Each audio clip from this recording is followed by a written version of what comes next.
Kumusta tayo mga kaibigan, mga kababayan ko po dito po sa Malaysia? How are you? Apa Macham? And today it's Sunday, it's November 23rd na po. Sana okay na okay, Sunday na Sunday po. Busy tayo kaninang umaga, hindi lang dahil kailangan tayo pupunta o magsimba tayo dahil Sunday ngayon, no? As a Roman Catholic believer, na Sunday is day for us, obligation namin po to attend the masses po. And not only ang Roman Catholic po, mga iba-iba pang mga sabihin natin religion who on Sunday they do their worshiping po sa Panginoon po. So busy tayo kaninang umaga, and after that na busy din tayo dahil alam na ninyo po, no, na ang last week na, tomorrow hanggang sa Sabado po. Last days na ito po, no? Last days na ito po of campaigning kasi mayroon lang silang 2 linggo, 2 weeks lang sila po to campaign.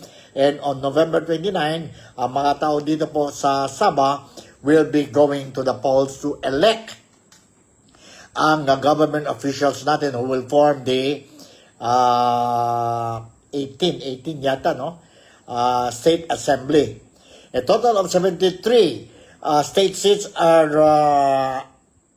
up for grab ngayon po, no? 73, and because we only have 73, ang dami po. It shows that a lot of Sabahans na gusto talaga po to serve ang state nila po. Dahil the total number of aspirants or kandidato po dito po sa 17 state election is 596. And again, just for your information, a party, if they won't be able to get 2/3, no, maskin simple majority lang po, that is around 35 to 37. Now, this political party will form the new government of Sabah. Huh? And among them, they are going to choose ang Chief Minister ng Sabah. Ito po, this is the style, this is the procedure ng parliamentary form of government. So every constituency po, 73 constituency seats natin, no? Mayroon tayo dito sa Sabah, then they will have one assemblyman, or we call it adun. Adun. So, mayroon din sa general election ang parliamentary seats. Dito, ngayon, sa state, we call it state seats lang po. 73. Okay na okay. So far, so good. Nakita natin, mga politicians natin, mga kandidato natin po are very busy doing their walkabout sa mga commercial areas, residential areas, to lure ang support ng mga voters sa kanilang candidacy. No news afterward incident happened, and everything is running smoothly as far as of today. As of today. And I don't think so we will face a major, sabihin natin na major problems dito po sa state election ng Sabah. Normally, every 5 years po, we experience this thing, and wala naman.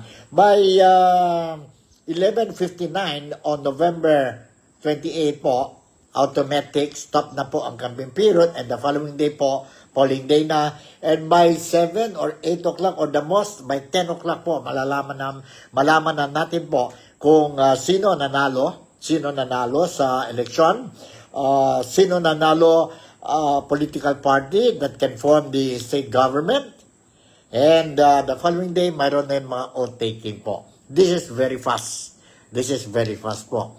Kung may sistema tayo po, wala tayong problema. Kung may sistema. Kaya nga dapat po ang gobyerno may sistema.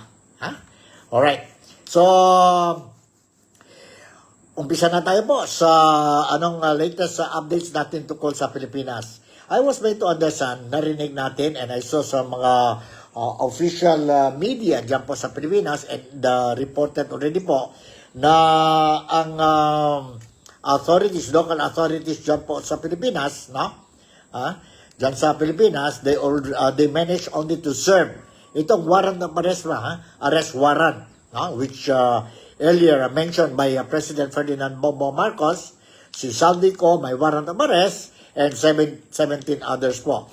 But so far, only this morning, ang report is that out of this figure, only one, the authorities successfully serve ang arrest warrant po. The rest, wala.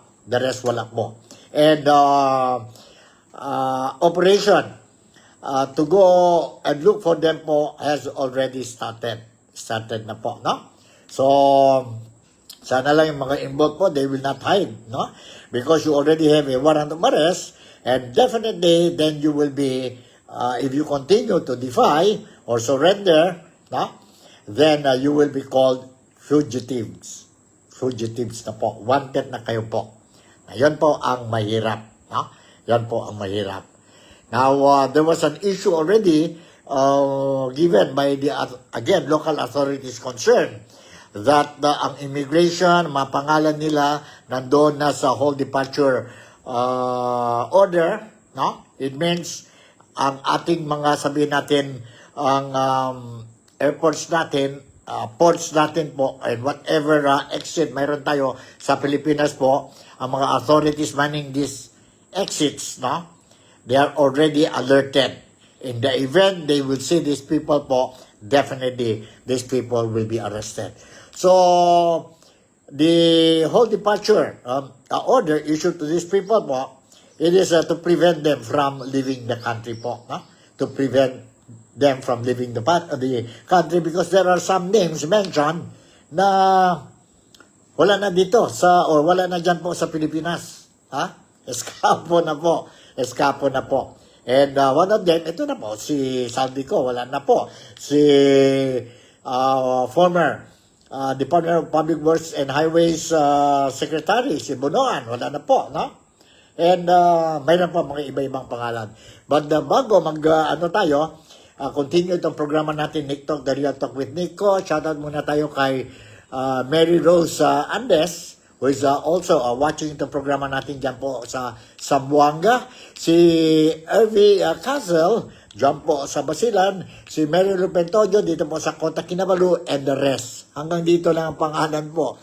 If I will move it up, medyo takot ako po, baka I will be out sa online. Anyway, those are watching itong programa natin, Nick Talk, The Real Talk with Nico, November 23rd na tayo, Sunday po. Thank you very much. Welcome kayo po.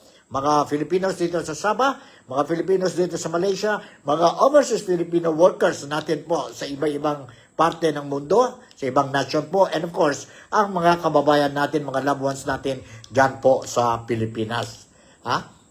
Welcome, and God bless all of us on a Sunday po.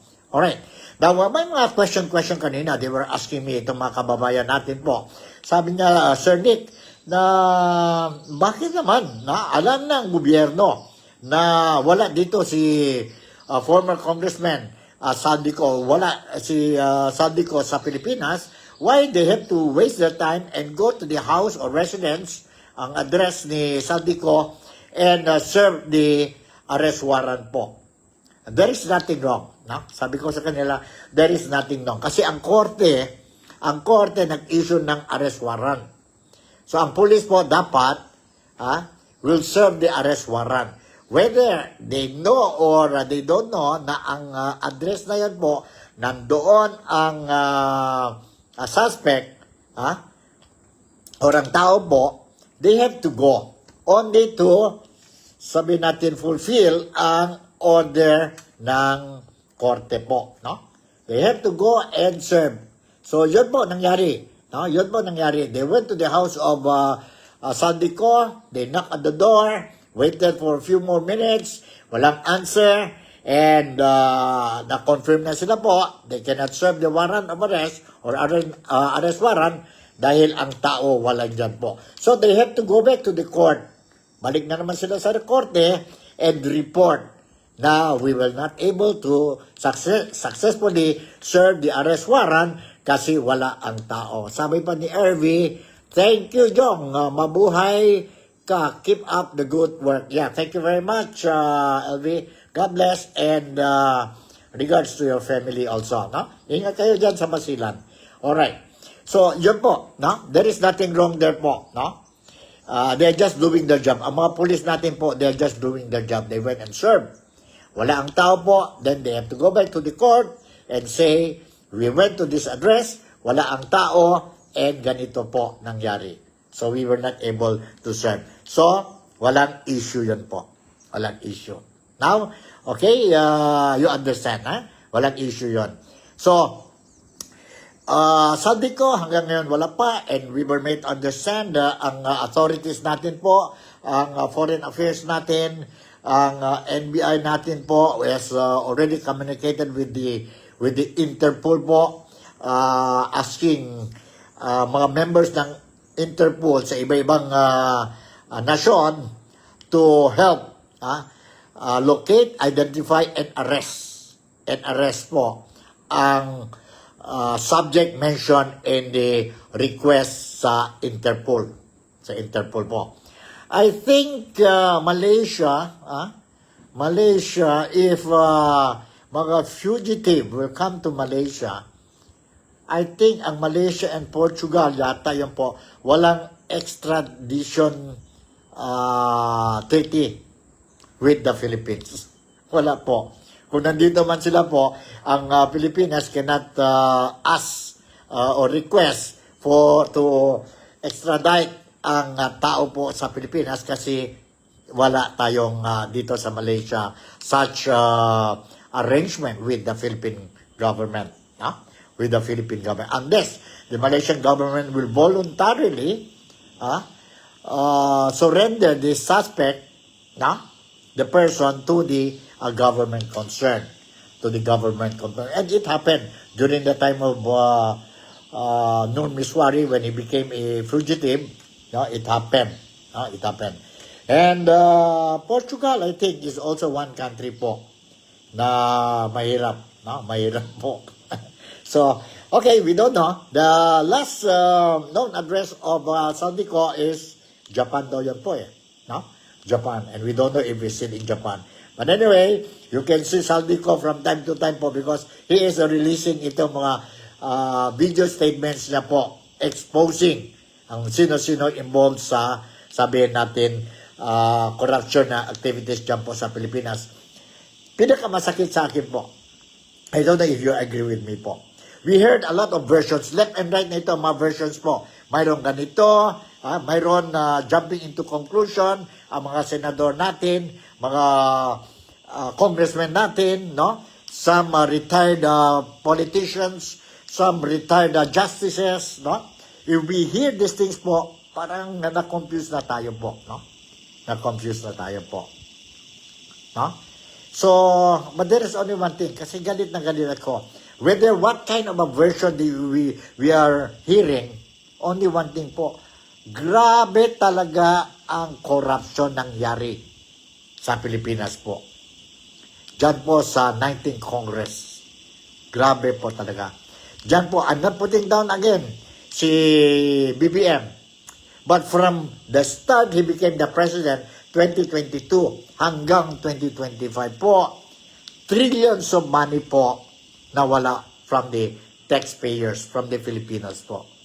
Grabe na talaga po. Hindi lang ito flood control projects po. We are talking about the 2025 national budget.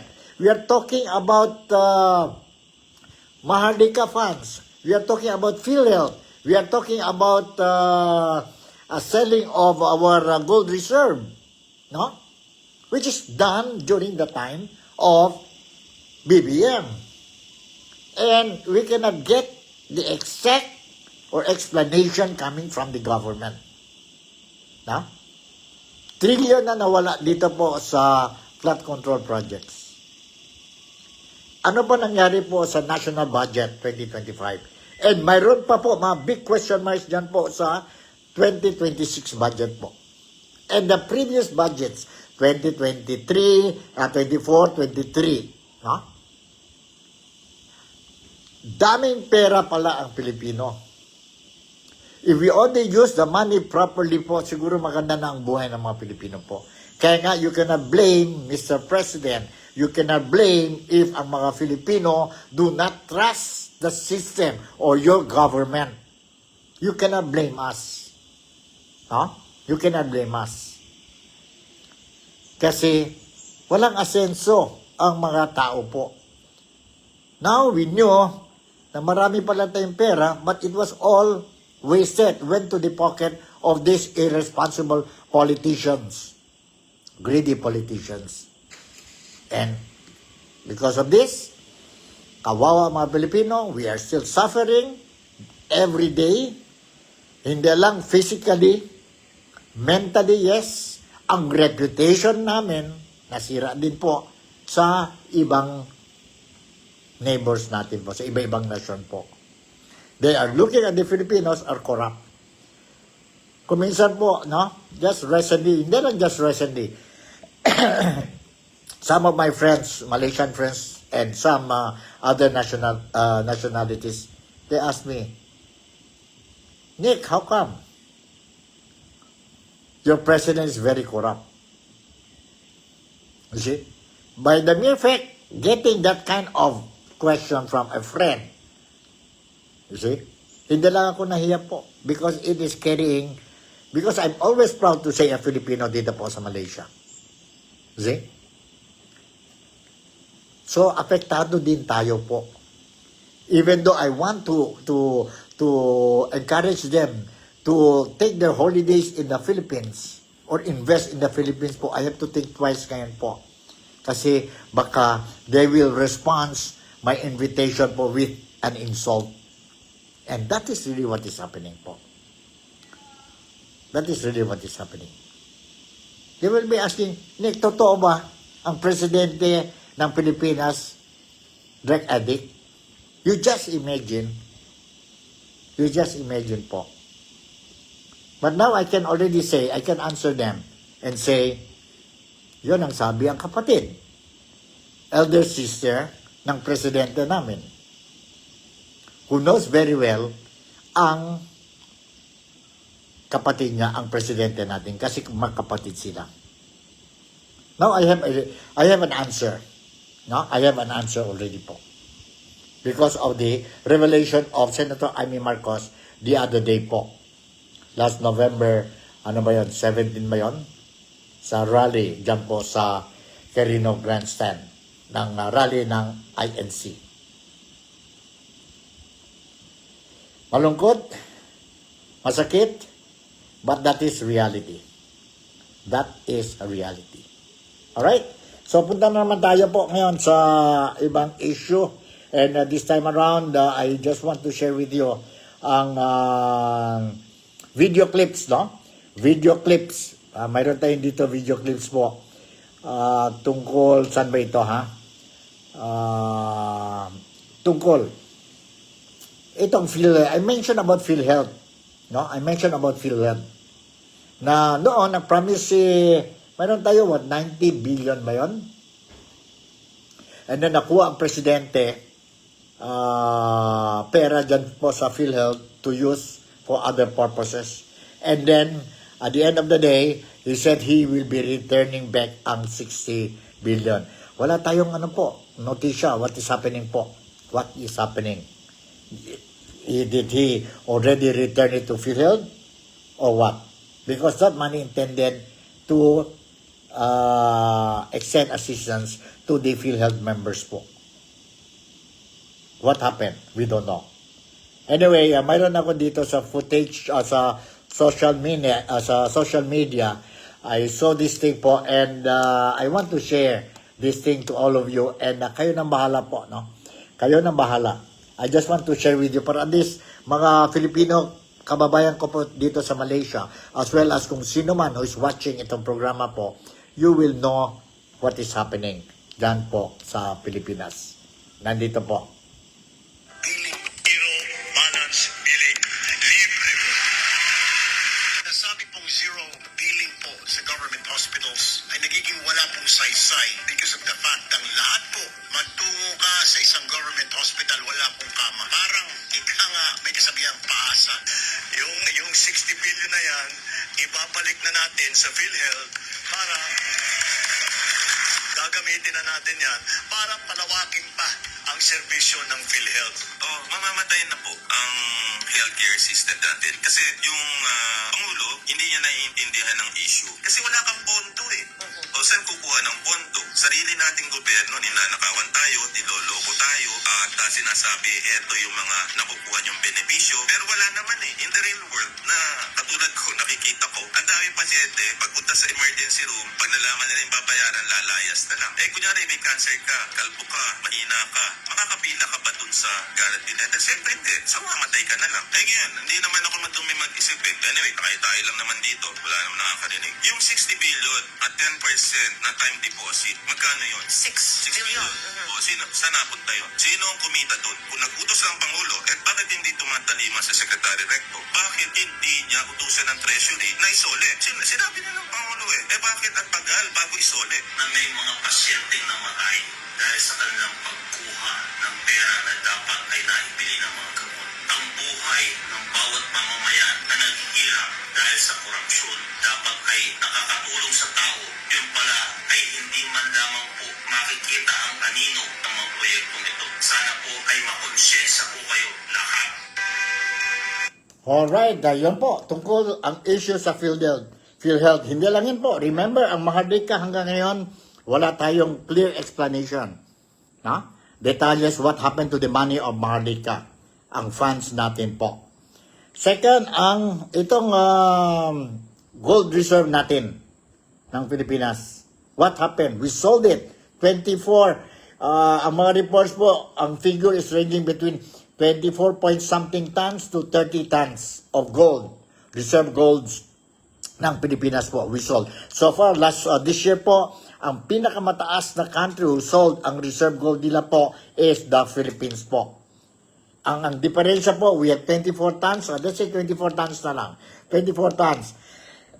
The next country that sold their gold, ang pinakamataas po is around 2 tons lang po. Bakit 24 tons po? Ang rason ng gobyerno is that maganda daw ang presyo. Don't you know, ang gold, ang presyo niya will never go down? Kaya nga nakikita natin po, sorry, correct me if I'm wrong. You see, some people, ordinaryong tao po, they invest ang money po sa gold, no? Sa gold. They buy golds, rings, and all these things po. Kasi kung in the event, may problema, kailangan sila ng pera po, no? Madali lang benta ba yun or ano po? What? Would you call it pendra? What? Nakalimutan ka na, no? Okay. Now, sangla ba? Sangla ang gold po nila. And maganda din ang presyo. So, that is very simple lang po. Yun, mga tao lang, they use gold, necklaces, bracelet. One of the purpose is, and is my security. Kaya nga, ang Pilipinas po, we have gold reserve, security yun natin. But bakit we sold 24 tons of gold? And makano? How much we sold? They did not inform us, ang gobyerno, si BBM did not inform us kung makano. And saan nagpunta ang pera? And makano lang natira ngayon? May untong ba yun? Or may nag-profit ba tayo po? Or wala? Saan ang pera? Saan ang pera na Maharlika? Saan ang pera ng, sabihin natin, itong mga confidential funds po? No? Ni Marcos. Yun po. Kaya whether you like it or not, we don't only look at flood control projects po. Trillion ngayon, malaki yun po. But there are many more kalokohan po, magnanakaw nangyari po sa iba-ibang bagay po. Sa iba-ibang bagay. So siguro trillion, quadrillion, or whatever na po, if you are going to sum up everything po, we lost ang pera po ng bayan natin. Yun ang problema po. Okay? So, okay, the other issue I just want to touch is, we talk about the warrant of arrest or arrest warrant po. Okay, we don't know. Kasi sabi naman ni Ombudsman Remulla, warrant of arrest, and we are going to issue warrant of arrest din kay former Speaker Martin Romualdez, we are going to file case against him po, either malversation or plunder, kung mayroon na ibang ebidensya po. So masaya na sana po ang mga tao po, no? Masaya na, okay, at least you're doing something. Malapit na ang November 30, malaking rally ito po. So siguro they want to appease us and show to us na madali na, nandito na po. This is what you want to hear? So, nandito na. We are issuing warrant of arrest na sa mga tao po. We'll be filing cases na sa kanila po. Noon, sabi nila, mahirap. We have to be slowly, carefully, ang kaso po that we are preparing against them po must be tied po para pagdating sa korte po, it will not be dismissed because of technicalities. It will not be dropped because of technicalities. Kaya nga sabi ni Marcos noon, relax lang kayo, no? Prolong your patience because we are already doing things but it has to take time. Anong gusto ninyo? Madali? We do it quick? Or we do it in the wrong way? Fast pero mali. Na ngayon po, nakita natin po, dahil sa September 21, na itong November 16 and 17 rally, and mayroon pa 30 po, parang namadali na sila po, no? Bigla na lang, pwede na pala file case against Saldico. File case itong mga, in fact, itong mga small fish po, sana noon pa yun po eh. Klarong-klaro na po. Ngayon, si Bernardo is there. Most likely, he will get the witness protection program. He will be under the witness protection program po. No? So, madali pa yan po. But, kung sa ibang kampo po, or sa kanilang kampo po, mahirap. It will take time. We have to follow ang procedure. No? May proseso tayo po. So ano ba ito? Just to appease ang mga Filipinos? We will see po. We will see. We will see po. So ganito nangyari. And ako mismo I'm praying na totoo na ito po what they are doing. No? And walang atrasan na ito because this is really what we want to know. We want to see. Alam na namin po kung sino-sino ang may kasalanan. Alam namin kung sino ang mastermind. We are just waiting sa inyo to come out from your own mouth and ang mga ebidensya po. Because we already know, but we want to see. Kasi kung mali, then dyan po you have to face ang problema. Yan po. Ganon yan po. No? Whether we like it or not. Whether we like it or not po. But, ito mga rally po, we always say, it must be a peaceful rally. No chaos, no bloodshed, no nothing. We just want to show our voice. Kaya nga sabi ni Senator Ping Lacson, yun narinig na natin mga warrant of arrest, issuance of arrest warrants ka, filing of cases pa. Sabi ni Ping Lacson, huwag na kayo cool down. Ang anger natin, ang anger natin dapat nandyan pa rin po hanggang matapos. Because if we are going to cool down po, baka mayroon mangyari naman yan. See? Si Senator Ping Lacson was also saying this thing.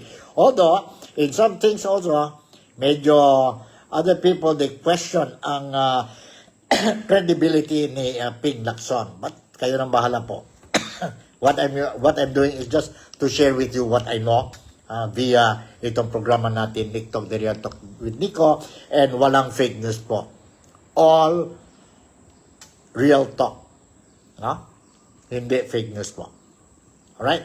So, ang other issues that I'm going to touch is dyan na po issue. People are calling President Ferdinand Marcos to resign, Vice President Sara Duterte to resign po. And may mga suggestion na dapat mayroon tayong sabihin natin caretaker government, no? Caretaker presidente po. And may mga suggestion, businessman, mayaman na businessman kagaya ni Ramon Ang, pwede daw magiging caretaker ng Pilipinas po. So, it is unconstitutional. 100%. That is unconstitutional.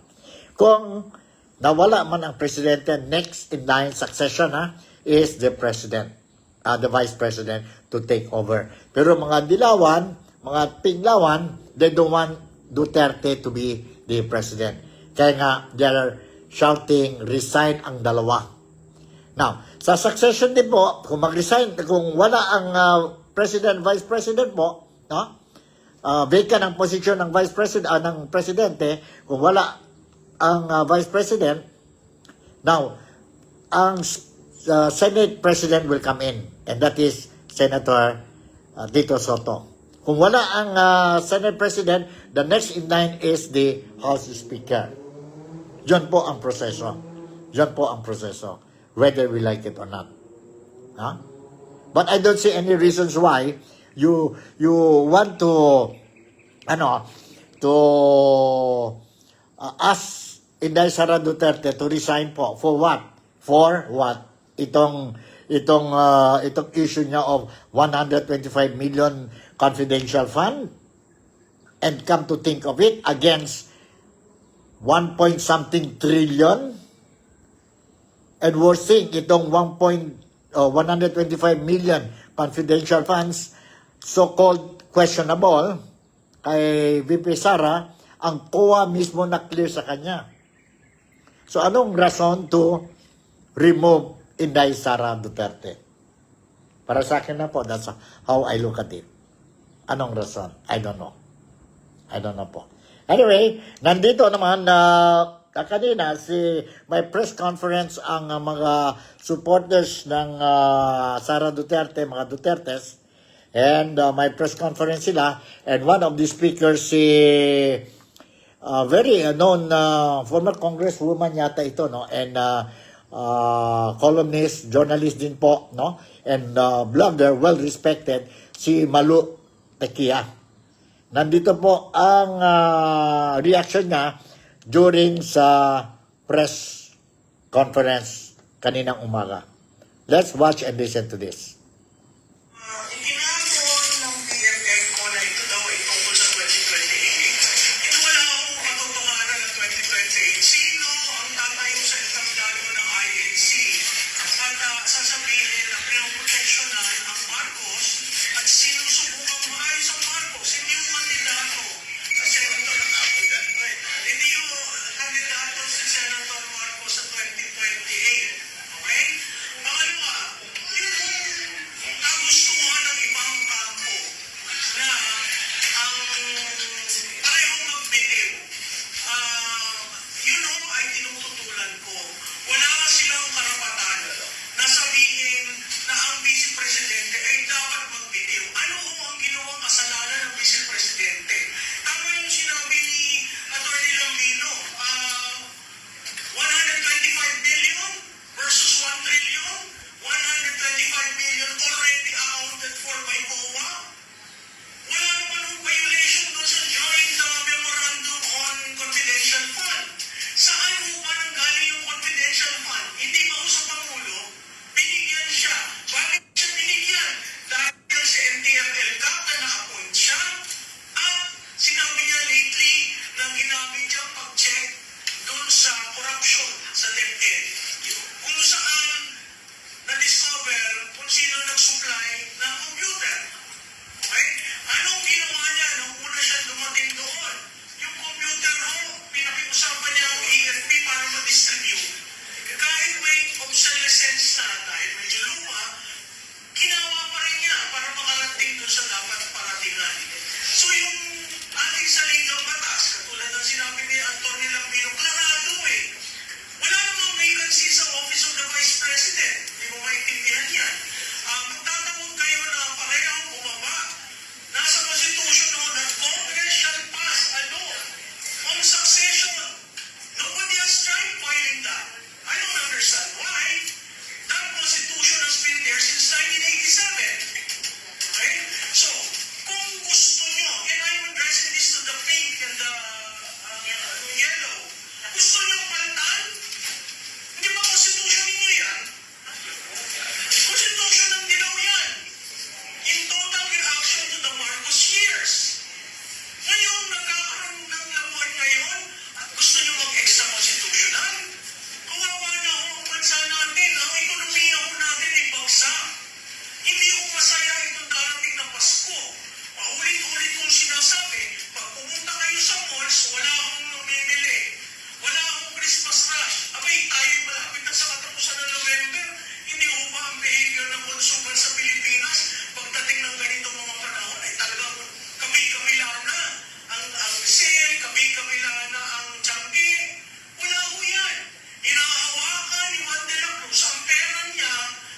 Alright, yun po, narinig natin kay Malu Tequia, ang reaction niya tungkol itong mga balita-balita na ang kabilang kampo, they want na dalawa, ang presidente at saka ang vice president to resign. To resign. So, kayong bahala po. No? What do you think? No? What I'm showing you is ang mga statements ng mga tao involved dito po sa issue. Who wants to say something tungkol sa issue which is really affecting ang buhay ng mga Filipino. Now, I have another video clip dito po tungkol kay Senator Ping Lacson. No? He was interviewed this morning and this will be my last video clip. No? And let's watch and listen to this po. No? Si Senator Ping Lacson. Hold on.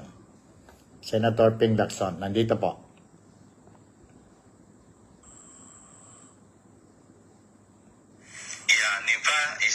Hold on, umaga. Sandali. Salamat po sa Okay. ulit, sir. Nimpa, Isa, magandang umaga. Morning, sir. Salamat po sa panayam na ito. Sir Una, ingat po namin kayo ng pahayag mo na meron na pong warrant of arrest laban kay dating Congressman Zaldico at laban sa iba pa, meron na pong isang naaresto kanina. Ano po ang naipakikita nitong ganitong development sa investigasyon po sa flood control anomalies? Ang implikasyon, hindi nagbibiro yung gobyerno, seryoso, at saka yung mga kritisismo na pinupukol sa ombudsman, sa mga nag-iimbestiga, sinasabing walang kahinatnan, napakatagal. Ngayon, may nangyayari na, palagay ko naman, maski papano, na ipakita ng national government through the ombudsman, through DPWH, ICI, na talagang seryoso at may kakahinatnan talaga ang mga ginagawang mga investigasyon. Pero long way to go pa po ito kasi ang nahuli kanina, sabi maliit na isda pa lang. Definitely. Long way to go. Kasi ang susunod na pa ngayon, paano nga arestuin yung mga na-issue ng warrant of arrest? Lalo na yung malalaking isda, yung mga pinagbibintangan na mismo mga sinasabing mga arkitekto ng lahat ng katiwalian. Partikular na si Congressman Zaldico. Pero yung DPWH, yung ICI, nakapag-file na rin ng complaint sa ombudsman at hopefully yung isasagawang preliminary investigation hindi masyado magtagal at magkaroon na rin ng kaukulang pagpapile ng information, magkaroon ng resolution, tapos mag-file ng information at may issue din ng mga warrant of arrest, yung mga iba pang personalities. Kasi ang mga bago na file doon, no less than the speaker, yung dating speaker Martin Romualdez, kasama rin si Zaldico. Of course, na-issue na ng warrant of arrest si Zaldico sa ibang mga usapin. Yun nga po, Senator Lacson, umuusad na ibig sabihin kasi naglalabas na ng warrant of arrest ang Sandigan Bayan. Pero kayo po sa Senate Blue Ribbon Committee, ano na po yung inyong magiging direksyon? Tuloy-tuloy pa rin po ba yung inyong investigasyon or maglalatag na po kayo ng inyong committee report and mga recommendations? Magpa-partial committee report pero hindi naman maging hadlang yun para pigilan kami na magsumite rin ng mga dokumentong nakalap namin, mga testimonya, even wala pang committee report kasi two-pronged naman yung yung Blue Ribbon Committee. Remember, accountability of public officials and investigations. So doon sa portion ng investigations, pwede kaming, in fact, doon pa lang sa privilege speech ko, nakapagbigay na ako ng mga dokumento sa ICI nung inibitahan ako. Tapos nagbigay din ako sa DPWH, maski sa ombudsman. Nung acting ombudsman pa yung nandun, si acting ombudsman Vargas. Nagbigay na ako ng plus drive na kung saan nandun lahat yung mga ebidensya na nakapaloob sa aking dalawang privilege speeches na lumabas din sa pagdinig ng Blue Ribbon. So yung sa aspeto ng investigations, pwede kami magpadala maski wala pang committee report. Yung committee report, formality yun, hindi lamang sa in aid of legislation na aspeto, kundi pwede rin makapiparnish namin yung DOJ at saka yung ombudsman para magamit din nila kung ano man yung mga testimonies na nakapaloob doon sa mga pagdinig. So sa Alright, yun po, narinig natin si Senator Ping Lacson, who is the chairman of the Blue Ribbon Committee. Long way to go. Correct yun po, long way to go po. Sabi nga ni Ombudsman Romualdez, Kasi itong issue ni former Speaker Martin Romualdez po, no? Itong warrant of arrest in the event that there will be a warrant of arrest, filing of cases against former House Speaker Martin Romualdez, it will take 6 to 9 months pa, no? Or maybe more. So, wag na natin na mag-isip po, no? Na itong mga statement they're putting out sa publiko ngayon po or informing the public, no? Na ito na talaga. There is no guarantee po. Wala pang guarantee. Baka sa bandang uli, sabi nila na na-drop ang kaso sa isang tao po dahil technicalities po. Dahil kayo you're rushing us Di ba? So, marami pa. Anything can happen pa po, no? So, tuloy lang tayo ang laban natin. Tuloy tayo ang laban natin. And let's see po. What we want is, okay, itong mga small fish, okay na yan po. File na natin yan po. Although it's late, but it's better late than never. But, pwede ba? You can openly make it public. You invite si Speaker Martin Romualdez, former Speaker Martin Romualdez, sa investigasyon mo. Public hearing. Now, we want to hear anong mga rason niya po and anong mga questions that you're going to throw against this particular person. Or is it possible also for the investigators, ICI ba or Blue Ribbon Committee, also invite ang presidente natin po? Kasi may mga, ang pangalan niya po was also dropped na dito sa issue ng 2025 national budget, even dyan po sa flood control projects po, wherein areas like, sabihin natin sa Ilocos po, mayroon din mga allegations na mayroon din mga anomalya dyan po sa lugar ni Presidente Marcos. Is it possible? Remember, if I'm not mistaken, si the late President Benigno Aquino Jr., na I think it was also called during the hearing, ang issue niya po is about the Mama Sapano case, the 44 SWAT namatay po, no? And he appeared sa hearing. Ito si BBM, is it possible for you to also extend the invitation to BBM and explain or clarify ang mga allegations sa kanya tungkol sa issue na ito sa national budget, sa flood control projects, or even itong issue ng using illegal drugs po like cocaine or something like that, no? So, yan ang gusto ang mga tapo. We want to know sino talaga ang mga masterminds with S yun po. Hindi lang si Saldico yun po. Imposible si Saldico lang yun po. Okay? So, siguro, hanggang dito na lang muna ang programa natin nito, The Real Talk with Nico. Relax na lang tayo, but we will still continue to fight. To fight and seek for the truth. Ask the government to tell us the truth and nothing else but the truth. Because what is happening now, ang mga investigators is telling itong mga resource person nila, tell all. Tell the truth. Lahat daw. Tell all. But ang gobyerno, are they telling us all also? Do they tell all also? We want to know. What we hear now is different kind of versions, and there are some allegations na issues raised to divert ang attention ng mga tao po. And mahirap po. Mahirap yun po. So sana lang po, maski paano, we will try to do our level best to enjoy ang Pasko natin. Next month po na yon. And alam namin, mahirap. Alam ko, mahirap ang buhay natin ngayon sa Pilipinas po na wala tayo ng malaking pera. But tingnan na lang natin po what will happen. No? As what si Malu Tequia was saying, previously, this month, no? November, maraming tayong mga sales na sa Pilipinas. And rushing na ang cash flow doon po, maganda na po, no? Ang sitwasyon ng cash flow sa Pilipinas po dahil darating na ang Pasko, but this time around, this year po, bumaba talaga po. Na mahina talaga ang cash flow, ang buying power ng mga tao dyan po sa Pilipinas, especially ngayon malapit na ang Pasko. So with this, once again, si Nico Fabian would like to say thank you very much for making me a part of your day today. Maskin paano, I hope I managed to give you some news and it will help you also po.